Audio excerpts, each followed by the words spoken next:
यो देशमा एक दिन डाक्टरहरू विस्थापित हुन्छन्। यो देशमा एक दिन यस्तो पनि अवस्था आउनेछ जहाँ डाक्टरहरू भन्ने नाम निशान हुँदैन।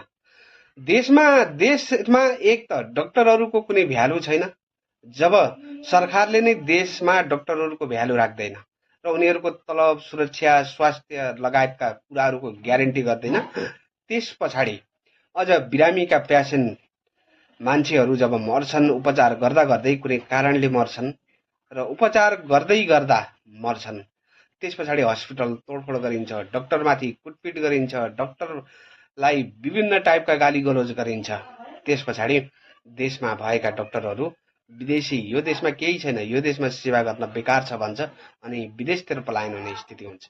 यो वाक्य हो झापाको वीरतामढको। झापाको वीरतामढको बीसी अस्पतालमा आइसियूमा राखेका एकजना बिरामी मरेपछि डाक्टरलाई कुटपिट गरिएको छ। यो गम्भीर छ।